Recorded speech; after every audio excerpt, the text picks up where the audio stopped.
My brother demanded that I give him my house because he had a baby. Now he's calling me traitor. My brother demanded that I give him my house because he had a baby. Now he's calling me a traitor. So last week, my brother Mark showed up at my house out of the blue, holding his newborn in one arm and a folder of papers in the other. He said he had something important to discuss. I assumed he needed advice about the baby, or maybe just a break from being a new dad. I couldn't have been more wrong, right, as I offered him coffee. He cut me off mid-sentence and said, "You don't need this house anymore. You should give it to us. We've got a baby now." At first, I actually laughed. I thought it was one of his weird jokes, but then I realized he wasn't joking. His face was dead serious. I just stared at him, waiting for a punchline that never came. When I asked him what he was talking about, he launched into this long-winded explanation about how he and his wife, Jessica, are barely making ends meet with their tiny apartment. Apparently, their landlord raised the rent, and they were struggling to cover expenses with the new baby. And because I'm single and financially stable, he decided I should give him my house. Let me explain. This house was left to me by my grandparents. When they passed a couple of years ago, it's not a mansion or anything, but it's my dream home. I grew up visiting it every summer and had a lot of memories tied to it when it became mine. I poured almost all my savings into renovations. New kitchen, new floors, even updated the plumbing. It's not just a house to me, it's my safe space. I tried to be calm and rational. I told Mark, "I'm really sorry you're struggling, but this house was left to me. For a reason. I've worked hard to make it my own." But he wouldn't drop it. He said, "You don't have a family. It's selfish to keep this all to yourself when we have a child, to think about Jessica," who apparently had been sitting in the car outside, came in at that point. She started chiming in about how families should help each other, and how they had already planned out how to make this space work for their growing family. Planned out, she even had the audacity to suggest I could rent a nice apartment somewhere, since I'm just one person. I was dumbfounded. I told them flat out, "This is my home. I'm not giving it up." That's when things got nasty. Jessica started crying. I swear it felt fake, and said something like, "I knew she wouldn't understand.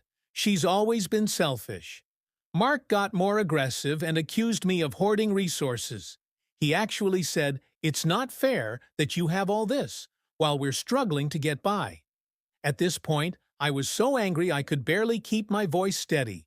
I asked them to leave, but Mark dropped his folder of papers on my coffee table and said, "Think about it. It's what's best for the family." When they finally left, I sat there staring at the folder. It was filled with documents, suggested timelines for moving out, a budget for how they'd maintain the house, and even a drafted letter to my HOA informing them of the change in ownership. I couldn't believe the level of entitlement they had planned. Like it was a done deal.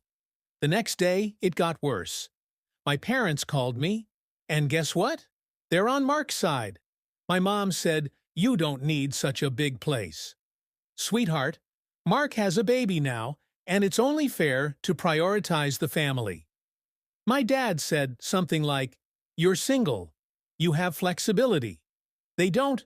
I tried to explain my side, but it was like talking to a brick wall. Every time I said no, they made me feel like I was some greedy villain. What hurt the most was when my mom said, "I thought we raised you better than this." Like I'm the one being unreasonable for a couple of days. I actually started doubting myself. Was I being selfish? Should I just let them have the house? But then I remembered everything I've been through to make this place mine. The late nights scraping wallpaper, the weekends spent installing cabinets, the years I saved every extra penny to make it happen. I realized it wasn't just about the house. It was about how little they respected my boundaries or my hard work. When I told Mark again that I wouldn't be giving them my house, he completely flipped. He said I was tearing the family apart and even called me heartless. He stormed off. And later that night, Jessica posted a long dramatic Facebook rant about toxic relatives who turn their backs on family in their time of need. She didn't name me directly, but it was obvious who she was talking about. Some of my extended family have already started messaging me, asking why I won't help poor Mark and Jessica. Now I feel like I'm being ganged up on from every angle. I don't know how to handle this. It feels like my entire family is against me and all because I said no to something completely ridiculous. The final straw this morning, I got a text from Mark saying, "If you don't do the right thing, don't expect to be part of our lives anymore. And that includes your nephew." We update if you thought my brother demanding. Mark and Jessica pay for a lawyer to come after me when I confronted them. My mom tried to justify it, saying, "We're just trying to make things fair for everyone." Fair? What about the years I spent saving and working to make this house livable? What about the fact that I didn't ask for this house? It was given to me. My dad was no better. He told me, "We just don't want to see Mark and Jessica struggle. You're doing fine on your own." I couldn't believe what I was hearing. I told them flat out that they were enabling Mark's entitlement and that I'd never forgive them if they kept pushing. My mom started crying, saying, "I don't know what's happened to this family."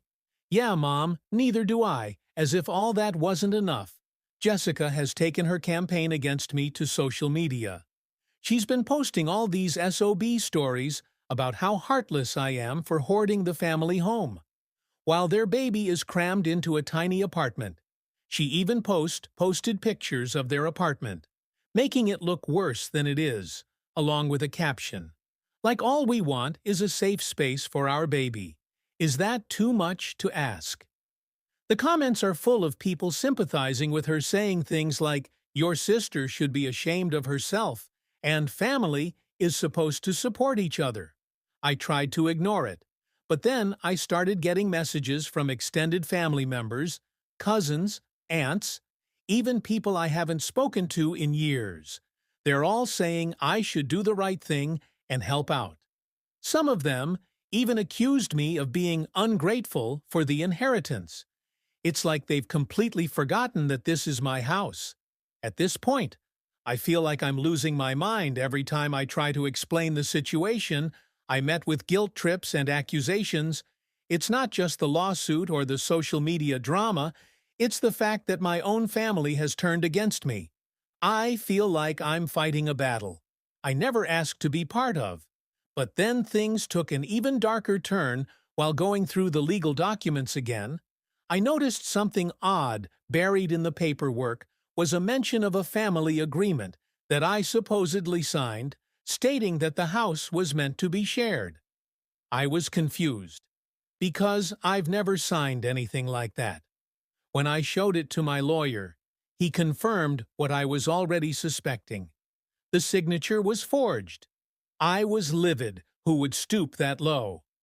My lawyer said it was likely Mark and Jessica, but proving it would take time. Meanwhile, they've been telling everyone I'm dragging out the legal process, just to spite them, as if that wasn't enough. I recently found out that Jessica has been lying about their financial situation. A friend of mine saw her at a high-end baby store, dropping hundreds on designer nursery furniture. She's also been posting photos of their struggles on Facebook, right alongside pictures of fancy dinners and spa days. So much for barely making ends meet. I'm starting to wonder if this was their plan all along. Did they see me as an easy target? Did they think I'd just roll over and hand them the house to avoid conflict? The thought makes me sick. I've always tried to be there for my family, but this feels like a betrayal I can't come back from. The lawsuit is still ongoing, but my lawyer is confident we'll win. That said, the damage has already been done. My relationship with my family feels broken, beyond repair. Every time I think about what they've put me through, I feel this mix of anger and sadness that I can't even describe, and the cherry on top. Mark showed up at my house again yesterday. He had the nerve to say, "You're going to regret this," When the baby grows up, they'll know what kind of aunt you really are. I didn't even dignify it with a response. I just closed the door. I don't know how this will end. But one thing's for sure. I'm not giving up my house if that makes me the villain in their story. So be it. Final update. This isn't just about the house anymore. This is about a family secret that's completely shattered everything I thought I knew about my life. To recap, my brother Mark and his wife Jessica are suing me for my house, the one my grandparents left to me in their will. My parents are siding with them and even funding their legal fees. Things have been tense to say the least, but I was confident that the case would fall apart since the house is legally mine. What I didn't expect was for this fight to unearth a secret that would change everything. It started a few weeks ago. My lawyer had requested some family documents to further disprove Mark and Jessica's claim that the house was part of a family inheritance meant to be shared. I didn't think much of it. I figured it was just standard procedure. But when the documents arrived, I noticed something strange. There was a file I'd never seen before, labeled with my grandparents' names and dated decades before I was born. Curiosity got the better of me, and I opened it inside. Were letters, legal agreements, and a handwritten note from my grandmother. What I read made my stomach drop. It turns out Mark isn't my full brother. He's my half-brother, a Perrin. To lie before my parents got married, my mom had an affair with another man, Mark's biological father. My grandparents knew about it and were furious, but they agreed to keep the secret for the sake of family unity. The letters revealed that Mark's biological father had left a significant sum of money to my mom. When Mark was born, with the understanding that it would be used for Mark's benefit, my grandparents used part of that money to buy the house that eventually became mine. I sat there in shock, rereading the letters over and over. It felt like the ground beneath me had shifted my entire life. I believed we were a normal family. Well, as normal as families get. But this was a betrayal on so many levels. My mom had kept this secret for decades, and now it was coming to light in the ugliest way possible. At first, I didn't know what to do with the information. Should I confront my mom? Tell Mark? I decided to sit on it for a few days while I processed everything. But of course, secrets like this have a way of exploding on their own. Last week, during another heated argument with Mark, he blurted out, "You don't even know the whole story. You're not the only one Grandma and Grandpa screwed over." I froze. I asked him what he meant, and that's when he dropped the bomb. He knew he wasn't my full brother. He's known for years. Apparently, our mom told him the truth when he was a teenager, but instead of feeling betrayed by her, he felt like he was owed something more. Like the money his biological father left was rightfully his. That's why he feels entitled to the house. In his mind, the house was bought with his inheritance, so it should go to him. I was speechless. I asked him why he didn't just say something earlier, if he felt that way, and he said, "Because I knew you'd never give it up willingly." He admitted that the lawsuit, the forged documents, even the social media campaign were all part of a plan to pressure me into handing over the house. I couldn't believe what I was hearing. This wasn't just entitlement. This was calculated manipulation, and my parents were in on it. When I confronted them, they didn't even deny it. My mom said we just wanted to make things right for Mark. I asked her why she thought it was okay to lie to me, to let me believe this house was truly mine, only to turn around and help Mark. "Try to take it," her response. "We thought you'd understand. You have your whole life ahead of you. Mark needs this more." That was the moment I realized I couldn't trust them anymore. They didn't see me as their daughter. They saw me as an obstacle to Mark's happiness. I told them I wanted nothing to do with any of them until this mess was resolved. Since then, I've been going through a whirlwind of emotions. Anger, betrayal, sadness. I felt it all, but I've also started to feel a strange sense of relief. At least now I know the truth. I know why my family has treated me like an outsider, why they've always bent over backward for Mark while expecting me to fend for myself. It doesn't make it hurt any less, but it gives me clarity. As for the lawsuit, my lawyer is preparing to counter their claims with everything we've uncovered. The forged documents alone are enough to sink their case, and I'm considering pressing charges for fraud.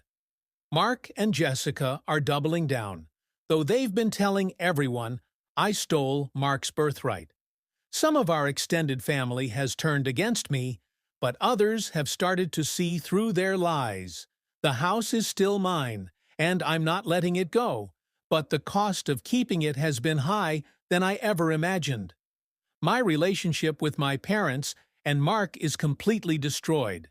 I don't know if I'll ever be able to forgive them for what they've done, but one thing's for sure, I'm done being the family.